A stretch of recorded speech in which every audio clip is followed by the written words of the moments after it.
What's up, guys? You can now subscribe and save 20% with a Strava Craft Coffee subscription. We know a bunch of you have taken advantage of that one-time code, and now you can save 20% off your favorite coffee forever, and you'll also never have to put in your credit card info ever again. So if you've never tried the rich CBD-infused Strava Craft Coffee, you can use code DNVR20 and save 20% off that first order. But now, if you're a huge fan like we all are, you can save 20% off every single time by setting up a subscription. You have the option of getting your coffee every 2, 3, 4, 6, or 8 weeks and getting 20% off every dang time. So check out Strava Craft Coffee and use that code DNVR20 today.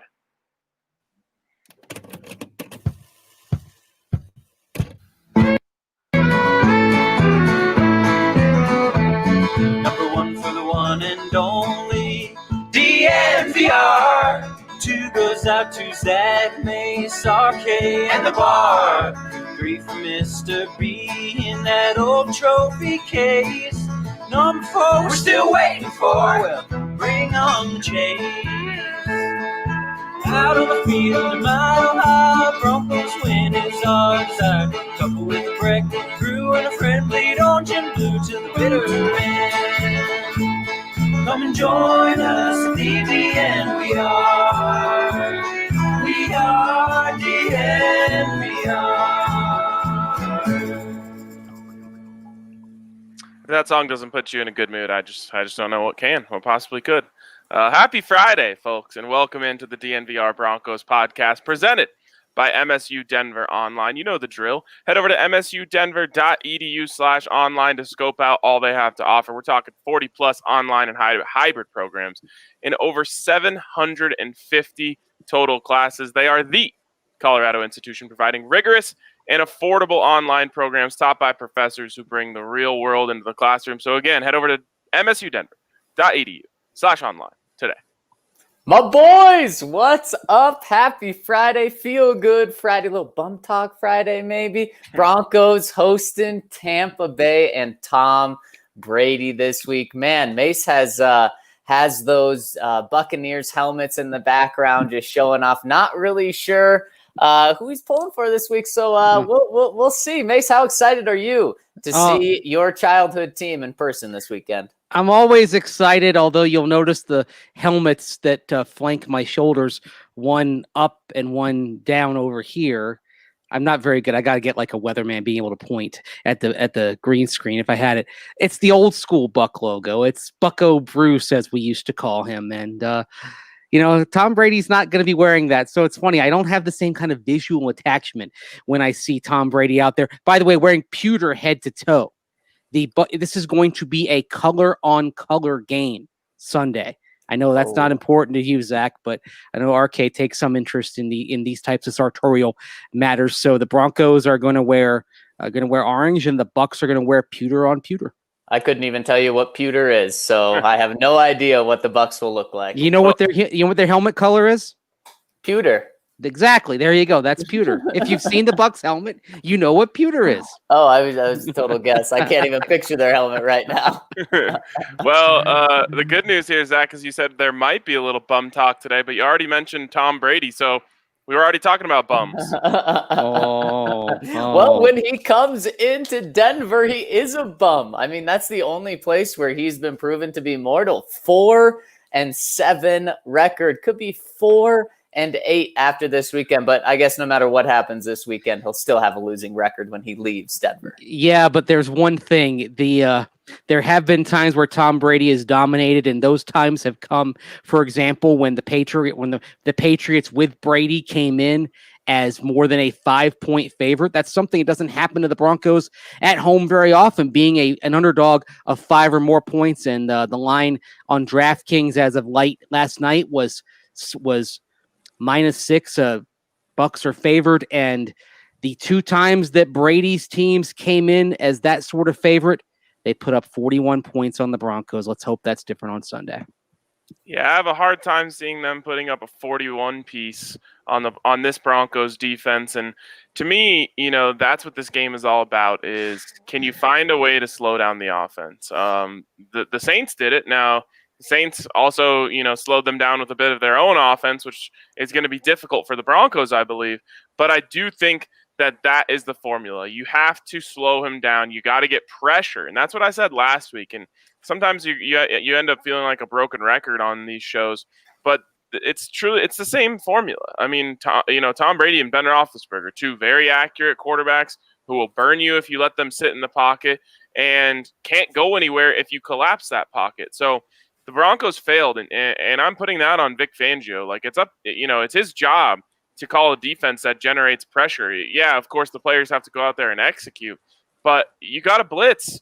I think they thought they were going to be able to get pressure on that Pittsburgh Steelers banged up offensive line without sending extra guys. I think I saw they only sent 5 or more on like 9 snaps in that game. It's not enough. Vic Fangio, you have to conjure up the pressure with your calls just as much as, Jeremiah Tachu and Bradley Chubb have to go create it themselves. But you got to do that this week. And to me, that is the number one key to the game, because if you do not do that, then you are going to let Tom Brady pick you apart. Yeah, I think it's really on the interior guys of this defensive line to see what they can do. Because remember, it was just last year that Leonard Fournette had 200-plus yards on the Broncos. Leonard Fournette, a different team now, but he's going to be their workhorse this week. So not only do those guys need to slow him down and clog those holes, but those guys also have to create that interior pressure for Tom Brady so that he's out on the run. And if he's out on the run, that's a good thing for the Broncos, because what I think is going to happen, it's interesting. Of course, the dynamic between the Bruce Arians deep offense and the Tom Brady just dink and dunk down the field. What I think the Bucs are going to try to do this week is just dink and dunk their way so that Bradley Chubb can't get going, so that Jarrell Casey can't get going, so that those blitzes can't get home to Tom Brady. And so I think it's key that you stop the run so that you kind of know what Tom Brady's going to do. But then it kind of gives me nightmares of just watching the Raiders offense just dink and dunk their way down, because the corners are playing 8 yards off. So that's something that can't happen. If they're doing that, you have to adjust, and you have to play the risk of potentially giving up a deep ball. And I know it's painful to say because we saw it last week with an 85-yard touchdown, but if they beat you that way, as crazy as it is, I'd rather have that happen than just Tom Brady going down the field. If the corners are doing that, they've got to make sure they make their tackles. They can't allow yardage after the catch. They've got to be right there. So if it is dink and dunk, then it's Tom Brady to Chris Godwin, and it's 2 yards, that sort of thing. So they close quickly, make the play on the receiver, make sure he doesn't get any yardage after the catch. The other thing you talked about, getting a pass rush up the middle and blitzing. Okay, so if you're going to disrupt the quick timing offense where Tom Brady is getting the ball out in 2.5 seconds, you've got to get that pass rush from the interior. And it can't be just the defensive line. You have to talk about blitzing Alexander Johnson and blitzing Josie Jewell. And I would ask you gentlemen this. What do you think is a better use of Josie Jewell? Because Justin Strnad's out for the season, of course. Mark Barron is out of the picture. So the guys that you counted on for coverage, they're not available. So Josie Jewell, he's going to have to be in on passing type of downs. Do you want Josie Jewell trying to cover O.J. Howard, Cameron Brate, or Rob Gronkowski? Or would you rather have him poised over the A gap to try to blitz Tom Brady and cause some confusion on the Buccaneers interior line? Yeah, when you put it like that, you certainly want to be bringing Josie and have Alexander Johnson more in coverage on those guys. Yeah. I mean, just tell Josie all you got to do is run straight forward.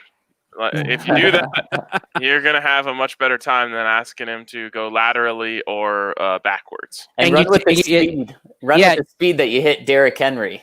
And you do that, and you take the running back out of the equation as a target in the pass game. Because then, if it's Fournette, if it's Shady, Ronald Jones, they're going to have to stay home and pass pro. Right. Or if not, then you better go make some tackles in the flat. Because, Tom has no problem if you're going to send a linebacker just flicking it out there and giving, his back a chance to make a move. But if your defense is swarming, you should be able to stop that style of play. So, there is a formula. I really do believe there's a formula. But I don't know if it's just me. When I'm talking about the key to the game, I'm talking all on defense. Do either of you think the key to the game at all comes from on the offensive side of the ball for the Broncos? There's one key. Elijah Wilkinson's got to hold up on the right side. And Shaq Barrett, he doesn't have a sack so far this season, but we saw last year those sacks came in clusters. He had more than half of his 19.5 sacks in 4 games when he had at least 2 sacks apiece, including a 4-sack game. And Shaq Barrett's going to line up over Elijah Wilkinson. So that's the matchup right now that concerns me most. And you're going to have to give him some help, and then you're going to have to count on Garrett Bowles being able to handle Jason Pierre-Paul on the other side on his own.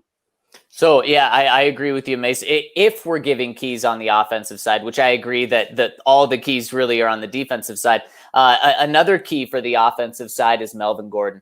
He's got to be money, not just in the running game, but in the passing game as well, because he's got to be Jeff Driscoll's best friend. Heck, I would be throwing, 5-yard passes to Noah Fant all day, but I just am not going to count that the Broncos get him 12 targets. They may get him 6 targets, but because I'm not confident in that, he's got to be Jeff Driscoll's quick outlet so that Jeff Driscoll doesn't hold on to the ball and take tons of sacks and make silly plays because he's running back there. He's got to be a good outlet for him. And then they're going to have to run the ball. This can't all be on Jeff Driscoll's shoulders. And if it is, then you could either be looking, at a career game for Jeff Driscoll in a very good way for the Broncos, or you could be looking at 3 and outs. The defense getting tired, worn down. And then, that's the formula for the Patriots, the Buccaneers putting up 41 points this week. So easy to do that. You just think Tom Brady and your mind instantly goes to New England. Yeah, you really cannot afford to put this game on Jeff Driscoll's shoulders. And so that brings me to the old Vance Joseph formula. You simply can't afford to go down 2 scores early in this football game, or you're going to have a very bad time. If you're asking Jeff Driscoll to go out there and win you this football game with his arm, you might as well just pack up and head home. And it's not Jeff Driscoll's fault, but he's just not that kind. He's not that kind of quarterback. Well, and then Ryan. And he made some great throws last week, and that is encouraging to me. Sometimes backup quarterbacks can move the ball a little bit based off what the defense is giving them, and they just take it and move it. And that's the times where you say, oh, when they get film on him, he's in trouble. There's no film for a perfect throw like he threw to Melvin Gordon, and that he's going to have to do that again. He's going to have to throw 4, 5, 6 perfect throws to get this offense in position to make scoring drives. But again, if you're down 10-0 early, you're just asking to lose. So again, on the defense early and often, they got to create turnovers. They got to get sacks. They got to put the offense going the wrong way, or else, it could get ugly. Yeah, perfect throws. And those perfect throws, they don't necessarily have to involve him dropping dimes 20 yards downfield. They can be little 5-yard drag routes where he's just leading the receiver. You got let's say you've got Driscoll rolling right, and then you've got Noah Fant coming across in front of him. Just give him a step. Make sure that short pass is just out in front to where he's got a chance to turn upfield and make somebody miss. Do the same thing with KJ Hamler as well. Trust the ability of your guys to get yardage after the catch, to get, in Fant's case as well, to get yardage after contact when somebody tries to tackle him. Because and unfortunately, this is not something we know for certain that Jeff Driscoll can do, because sometimes Jeff Driscoll has a problem with placing the football in the proper spot. He doesn't lead the receiver. We saw it at training camp sometimes where he'd have these short to intermediate passes, and they'd be behind the receiver, and it would limit the chance for long gains. So Jeff Driscoll, he's got to be accurate. He's got to make sure he gives his receivers a chance. And as you guys would say, no hospital balls. Yeah, and speaking of interesting things from quarterbacks, guys, Blake Bortles had his first practice with the Broncos yesterday, and holy cow, I totally forgot how weird his throwing mechanics are. That is just incredible that he was picked with the top pick in a draft and given so many chances. It's something else. You can have weird mechanics if you're Phillip Rivers.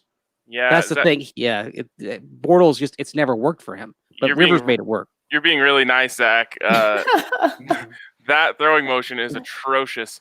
And honestly, like, if you took the number off and you couldn't see like the form, you would think like, oh man, Drew Lock's shoulder's in really bad shape if that's what his throwing motion looks like right now. Like, You're right.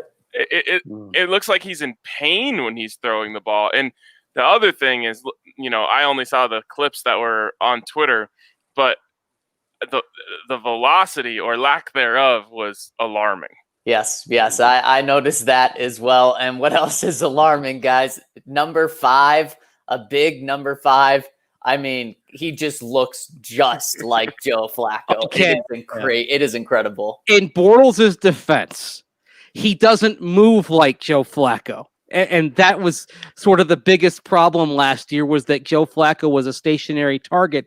Bortles is actually, by the numbers, by frequency, and even by winning a playoff game with his feet when nothing else about the Jaguars offense was working against the Bills in that wild card game back in January of 2018. Blake Bortles can at least get away. So he has that element to his game. So I'm not going to put the Flacco bomb on Bortles just because he at least has some nimbleness to him. He also has no hair, unlike Joe Flacco. But you can't have everything. You mentioned running the ball, and that brings me to another key. Jeff Driscoll's got to run, man. He's got to get out and go. And I realize that the Broncos probably don't want to expose him too much, because if he goes down this week, that probably means Brett Rippon is coming in, and they very obviously do not want Brett Rippon to have to play. That's why they brought in Blake Bortles in the first place. Well, they activated Brett Rippon, so it doesn't appear just likely. It looks like that is going to be what happens. Right. Yeah. And so that's concerning. But you watched last night, Ryan Fitzpatrick. Ryan Fitzpatrick is getting out and moving the chains with his feet, and that is back-breaking to a defense. When you have great coverage and that quarterback gets out and he breaks away and gets a first down, it just takes the wind out of your sails when you're the defense. That's Ryan Fitzpatrick. Is he 40 yet? Like, that's basically Tom Brady beating you with his feet. Go ahead, Mace. He's 37. Okay, 37-year-old. He's 37, and yet he's still capable of making plays with his legs. And, I mean, he's never been a great runner. He's always been kind of that adequate runner. But somehow here he is at this stage of his career averaging 4.5 yards per carry. Yeah, so that's Ryan Fitzpatrick. We're talking about Jeff Driscoll, man. Almost the same 40 speed as Courtland Sutton. So he needs to get out and make plays with his feet. And honestly, on third, let's say it's 3rd and 4, I would prefer if it was a one read and go. If your first read's not there, just take off. Because, they're going to be bringing pressure, because that's what two teams now have done to the Broncos and had success with. And obviously when you're facing a backup quarterback, you want to tee off even more. So he needs to be ready to just go one read and go on 3rd downs. And if he converts, I'm going to say 3 third downs with his feet, I believe that is the number that he has to do for the Broncos to have a chance in this game. Yeah, I like that. And Vic Fangio earlier this week said that RPOs can be used with Jeff Driscoll in this offense. They are installed in the offense, and he was running them successfully during training camp, according to Vic. So I don't know if that was a smoke screen to the Bucs, but I don't really know why that would be a smoke screen. I think you need to do that. You not only need to have designed runs for him, but you also need to just get him on the move. One of the things that Jeff Driscoll talked about this week, said that he's improved the most on his game throughout the past couple of years is staying in the pocket and not just running after one thing goes wrong. Well, I was really impressed with him last week, with his ability to stay in the pocket, with his accuracy, with the decisions that he made. But I think he does need to use that mobility now. I think it's finding that right balance, not running just after one read isn't there, but also not being afraid to run. Because Jeff Driscoll, as a pocket passer, I don't think that's going to get it done really any game this year. Jeff Driscoll as mostly a pocket passer, but then you call some RPOs for him. He also breaks when it's the right time. Now that can throw defenses off. Yeah, and if you don't have film on Jeff Driscoll with the Broncos running the RPO. Now, I imagine that the Bucs are going to look at some Lions film, look at some Bengals film like Jeff Driscoll, but they haven't seen it from this offense. Then you have a chance to maybe have the element of surprise work in your favor. And even though we're now 3 weeks into the season, we're not yet at the point where teams are able to dissect the film and see everything. You're still able to have an advantage if you're throwing stuff in that hasn't been put out there before because you didn't have the preseason. So don't be afraid. Don't be afraid to do that. Use the RPOs. You use the ability to get him outside the pocket and get guys running routes, short, intermediate, long. Give him options to throw downfield what level he wants to go to, whichever one is open, and just tell him, look, throw to the best matchup. Don't try to force it. You see somebody open, get it to him. And I think what you said is perfect on 3rd and 4. If it's not there on the throw, just go get the yardage with your legs, and that's it. Go on to the next series of downs. It's okay to do that. By the way, last year with Detroit, they used him as a runner much more than the Bengals used Jeff Driscoll. He actually, in the 3 starts that he had guys, Jeff Driscoll averaged 50 yards a game on the ground. This can work.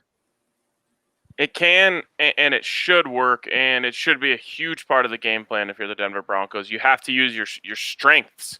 And again, I said it earlier this week, I have no idea why the Broncos brought in Jeff Driscoll as their backup if they don't plan to get him out on the run. Yeah. It just would make no sense at all. So you got to do that. All right, I want to give you guys some quick hitter questions here. See what you guys think. Melvin Gordon, over under 50.5 rushing yards. It has to be over. Over. Even in a loss, it's over. Yeah, I think it's under. I think he might do some more work in the passing game. Yikes. But they're gonna take it away. I mean, why would they let Melvin Gordon beat them? They'll let Jeff Driscoll try to beat them. That's smart. Who has more catches, Noah Fant or Jerry Jeudy? Noah Fant. I asked Pat Shermer the question about Noah Fant yesterday, and he was not happy with my question. I could see, just to spite me, him making sure that Noah Fant gets the ball in both halves because he was offended I asked the question. Well, there you go. Yeah. You heard it here first. Zach gets the credit if Noah Fant gets the ball a bunch this week. Exactly. Or to spite you, he might say, like, well, I know better. I don't need to do that. That said, I think Fant's going to have more receptions than Jerry Jeudy does, just because I think there's going to be some first read stuff, some shorter stuff, and that's going to play into the hands of using Noah Fant, and they should be feeding Fant. He is effectively the wide receiver 1 right now. Yeah, I think all of the things you said are correct, but I also think the Buccaneers are smart enough to see what's happened to the Broncos in the first 2 weeks and say, oh man, if they got the ball to Noah Fant more, they might have a win under their belt right now. We got to take him away. So I think Jerry Jeudy's the one who gets more opportunities in this game. But that doesn't mean Fant has a bad game or anything like that, but I just think they're going to try and take him away as much as they can. But what we saw last week is that you shouldn't fear a matchup because Noah Fant had his way with Devin Bush. Well, now he's going to see the other Devin from the 2019 draft, Devin White. So if you see Fant on White, don't be afraid if that's one-on-one coverage because Fant should still be able to get some separation once he makes that cut. To be fair, Noah Fant you shouldn't be afraid of any matchup one-on-one for Noah Fant. Ideally, yes. You certainly shouldn't. But just to look on the flip side of that, that's probably a worse matchup than what Jerry Jeudy will be facing. So I could see the Broncos going into the game with that mindset, although I totally agree with you guys. Yeah. Over under 0.5 sacks. Broncos had 1 in week 1, 0 in week 2. Under. Oof. So that's an L. Wait, didn't Mike Purcell had a sack in right. So was it 1 in week 1, 1 in week 2? Yeah. Correct. I mean, don't get me wrong. The Broncos, they're still in the bottom quarter of teams in sacks in the first couple of games, but it's not that bad. I'm going to say the over. They're going to get to him at least once. I have to say the over here because if they don't, they're 0-3, and they are just in big trouble. If you can't get a sack on Tom Brady, you're doing something seriously wrong with your defense. You have to at least get 1. Yeah, I don't see any situation and scenario where the Broncos win the game without getting a single sack. All right. Well, there's a little tip for you. I had another one. KJ Hamler over 29.5 receiving yards. Over. I think he gets that in one play. Yeah, way over. There's going to be a catch and run for him that spikes his numbers. I think he ends up with actually close to 75 yards. Wow, you could, if they even offer it on DraftKings Sportsbook, I guarantee you can make some money off of that. My guy LaVisca let me down last night.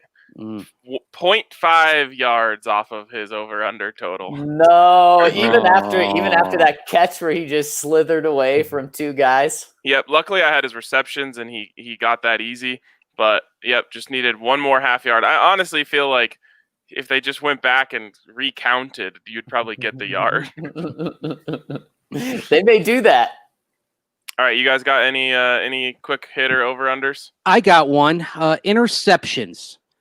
Tom Brady's been picked off 3 times so far this season. So over under one. Let's go with 1.5. Oh, under. Oh, Easy. 1.5. I say under. I would say that they do get 1 though, and that's another one where if they don't get a turnover, it could be a fumble. But if they don't get a turnover, they're in big trouble. Yep, turnovers and sacks, and we learned that last year, right? The 0-4 start, barely any turnovers, barely any sacks. And one more for you guys. It's kind of playing off that. Does Tom Brady have more touchdown passes than picks? Because one reason why his rating isn't what the Bucs are hoping it can be is because he's thrown the same number of touchdowns and interceptions in each game. 2-2 in week 1, 1-1 against the Panthers last Sunday. I think it'll be more like what you saw last Sunday, 1-1. Yeah, I'll take the over. I think he's going to have more touchdowns than interceptions. I do too. 2-1, 2-1. I think is what he ends up with. Yep. Now I've got a couple for you guys. Over under 1.5 sacks for Shaq Barrett. Over. Over, and part of it is because he gets them in bunches. Yeah, I'm going to go over as well. Shaq is so ready to go for this game, understandably so. And he's going to bring it, I think. And now, last real quick, one. We'll just get out and ahead of this before the whole narrative of the Broncos kick Shaq to the curb and that and the other thing. You can have the take that the Broncos should not have drafted Bradley Chubb, should have drafted X, Y, or Z, and they should have kept Shaq Barrett and re-signed him. That take is okay. But you can't have the take that the Broncos just let him walk because, they didn't think he was worth whatever. No. He knew he wasn't going to be a starter on a team with Von Miller and Bradley Chubb. And so the team, and he said, I want to go somewhere where I can start. That obviously wasn't going to happen in Denver, so he went somewhere else. The Broncos did not kick him to the curb or not offer him a contract or any of that because they didn't believe he could play. It was just mutual parting ways. That said, you can totally be correct about the take of should have drafted Quentin Nelson and kept Shaq Barrett. If you want to have that one, that's fair. That is fair. Totally agree. And it was interesting to listen to Shaq Barrett's Zoom press conference with Tampa Bay media, and I wrote a little bit about that on the DNVR.com. And I think you could sense, even though he's saying the right things, there was that frustration that accumulated for him over time, seeing that Shane Ray was ahead of him on the depth chart. And then when the Broncos don't bring back Shane Ray, they turned around and drafted Bradley Chubb. And I think he just kind of thought, okay, hey, where's the faith in me a little bit? He said that by the time they drafted Chubb, getting to the final years, he said, quote, I felt as though there was a 0% chance to start. They weren't even giving me the opportunity to compete to start. I get his frustration. Yeah. I mean, 2 first-round picks that he was trying to play over. Now, we can say with certainty that he should have been playing over Shane Ray, who's not even in the NFL right now. Mm-hmm. But Bradley Chubb, it's still out to be seen. I do appreciate the take, though, that the Broncos should have gone elsewhere in that draft. I do think, though, if that was the case, it probably wouldn't have been Quentin Nelson. It might have been Jair Alexander. And that would have worked out well, too. They would have traded back. They would have had more draft capital as they moved forward. So, a lot of what ifs. But Shaq is going to get his revenge this week. Man, what if you got Derwin James and you still had Shaq, and Shaq went out last year and put up 19 and a half sacks? It's crazy. All right, guys, my final one, DeMar Dotson, over under 0.5 plays. Under. Under. Wouldn't this be a perfect time for the Broncos to just pull the rug out of the Bucs and say, DeMar, you're starting this game, and let him start against his former team? You think he want a little revenge, right? I mean, of course, he knows Shaq Barrett. He knows Jason Pierre-Paul. They know him too, but I would think that would give DeMar Dotson a little bit better of a shot. The other thing with Dotson is, I mean, I'm saying the under because I don't expect the Broncos to put him in. Job number one right now is to keep the quarterback upright so you're not having to turn to Brett Rippon.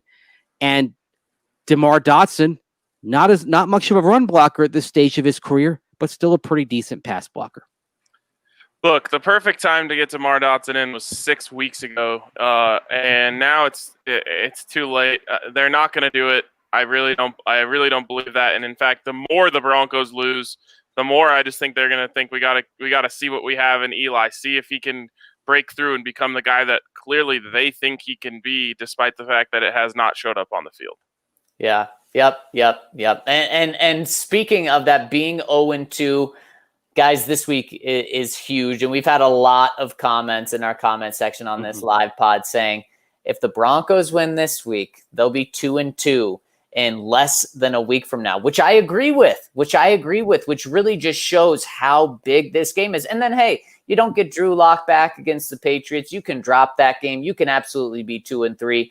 If you lose this game, you know, the opportunity to be 0-4 is very much there. If you win this game 2-2, I mean, this game really is huge. Yeah, it is huge. And they got, you know, it's not impossible. You're at home. You finally got some fans in the stands that should give you a little bit of a boost. There's a formula to beat this team. It's going to be a close game, in my opinion. You got to find a way to finish late. They have to find a way to finish this game late. And if not, then, in my opinion, they're staring at 0-4 more than they have a chance to get back into this thing. Yep, I completely agree. So, guys, what's it come down to? Are the Broncos going to be 0-3? Or are they going to be 1-2, just a couple of days away from being 500 again? Well, do we want to do our AFC picks against the spread first, AFC West, and then we'll finish with the Broncos? Okay. Yes, let's do it. So this week, we got some good games. Chargers hosting the Panthers. Chargers, led by Justin Herbert, making a second start, 6.5-point favorites. If Christian McCaffrey is playing, I would have taken the Panthers in this game, but he's not. So I'm going to go ahead and pick the Chargers to win, but not cover. Give me the cover for the Panthers. It's a close one. So you would have taken the Panthers to win straight up with C-Mac. Sure Wow. Mace, what do you think? I'm the same way because if McCaffrey is playing, I like what the Panthers could do to try to confuse Justin Herbert a little bit. They're going to have the game of film on him, so they have an advantage that the Chiefs don't have. But without McCaffrey, I don't see the pop in their offense coming on a consistent basis. I think the Chargers defense, it's the best unit in this game. It will decide the game, and the Chargers, I think, will win by 10 points. Okay, Mace, I'm following your lead there. I like the Chargers to win this game pretty handily. Man, no C-Mac for that Panthers team. That is tough. So pulling for the Chargers in a big way there. Now, next one, you got the Raiders going into New England to face the Tom Brady-less Patriots. 5.5-point favorites the Raiders are at home. Who do you got? Wait. The Patriots are 5.5-point favorites at home. Yeah. Okay. Yeah. I mean, man, I keep being wrong about the Raiders, but I'm going to fade them again here and say that the Cam Newton Patriots take care of business. Yeah. Cam looks healthy. I mean, he's able to throw downfield on Sunday. He's still doing things with his legs. And that's the key thing with Cam. We always talked about it. is he healthy? And if he is, the sky's the limit for him with Josh McDaniels. It's kind of the offense that Josh McDaniels and Bill Belichick deep in their hearts kind of have wanted to run for a long time. Patriots at home. Give me New England. I love this. This means that I get a chance to get a game on both of you right here. I'm taking the Raiders to keep it within 5.5. I probably think that the Pats win this as a field goal game, but I've been really impressed with the Raiders so far. And it's been bad news for the Broncos, seeing what Josh Jacobs can do. And Darren Waller looks like they're absolutely using him right. So I think it's a close game there. And final one, guys, the game of the week outside of Broncos country. You got the Chiefs going into Baltimore to play the Ravens Monday Night Football. Ravens, 3.5-point favorites. If I didn't give it away of how I feel about that.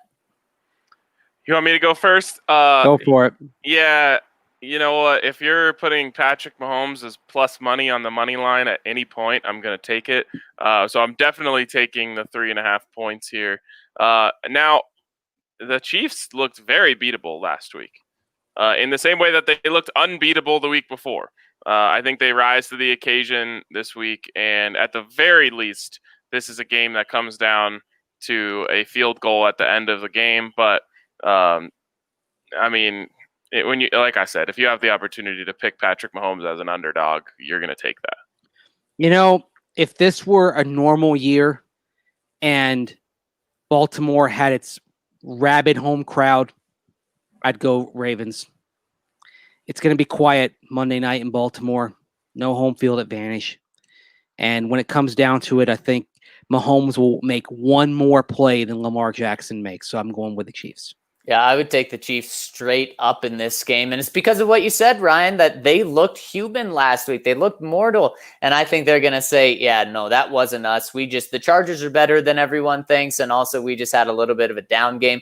We are going to be so up for this game. I cannot believe not only are the Chiefs underdogs, but not only are they 3-point underdog, but you get the hook too with the 3.5. Oh, man, I love this line. I was so close to going with this game as my pick of the week. Instead, I went with the Jimmy Garoppolo's 49ers over the Jets yesterday. And, man, so close to taking this one because 3.5 for the Super Bowl champs just seems crazy. This is how people must have felt outside of Denver when Peyton Manning was an underdog in Denver. And they're like, wait, Peyton Manning's a 3.5-point underdog? You got to take that. Yeah, completely agree. Completely agree.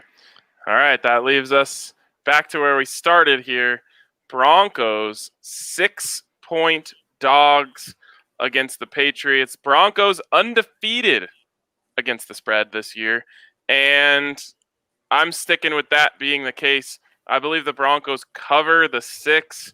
But since we have to give our score prediction, I can't just stop there. Broncos lose this game 21-17. I could see that. It's a very Broncos score right there. Yep. One thing, my score, it's not going to be as kind. I'm looking at this Broncos defense, and if Stephen Gostkowski has a normal game for him, the Titans offense puts up 26 points. They gave up 24 points to the Steelers offense last week. Of course, you take out the safety because that's on Sam Martin and the special teams. So that's 25 a game, essentially, that the Broncos D is giving up. And you're going against Tom Brady. There were signs last week that offense is starting to round into form. I think the Broncos lose this one 30-20. Yep, and Mesa, I'm going to follow similar footsteps. I think the Broncos fall 27-16, and I wouldn't be surprised on Sunday at 6 p.m. I'm sitting here thinking, how did I think the Broncos were going to get 16 points? I even think that includes maybe not a defensive score, but a defensive play that forces a short field. I think it's going to be very, very tough for the Broncos to move the ball, and maybe the Bucs even benefit from a pick six off Jeff Driscoll. So I'm going 27-16. And one of the reasons I'm right there with you as well, kind of in the same score range, is the Broncos have allowed, short field points, and the defense has been forced into that by offensive giveaways. Of course, we had the interception off Courtland Sutton's hands last week, and then the week before, of course, Melvin Gordon's fumble. So this Broncos offense, it looks too sloppy right now. I feel like they're going to give the Bucs at least one short field. The Broncos D, I think, will do all right in the red zone, but I think the Bucs will just have too many drives. I mean, the 30 I have is 3 field goals, 3 touchdowns. So I've got the Broncos getting some red zone stops, which you expect from this defense, but it's just going to be too much. And you've got to be perfect in this game. I don't think the Broncos are capable of being perfect. Microphone down. That's the same thing as muted. Only time will tell, but I think the Broncos are just slightly better than everyone thinks. I also believe, if you're a bettor here, be patient with this line. I think it's going the other way as the public starts to catch on a little bit more to Tom Brady going up against a backup quarterback. I think more money comes in on the Buccaneers, and you might be able to get this thing around a touchdown. I could even see it going to 7.5, though almost every time that I say that, it ends up going the other way. So I got to say, though, I was shocked when I first saw this line, and I am shocked that it is still at 6 right now, Ryan. I don't know how this is not more than 7. Not just a touchdown, but I don't know how this isn't 7.5 or more. Yeah, I'm with you. I think it will get there just because the public money is going to come in heavily on that team. So we will be watching. Of course, we're going to head over now to the podcast format. You can always subscribe to our podcast. Go just search anywhere you listen to podcasts, DNVR Broncos, or if you just search Broncos in most places, it's the first one that comes up. But we're going to head over to the podcast format. To everyone listening on this live, we appreciate you tuning in, and we'll talk to you later.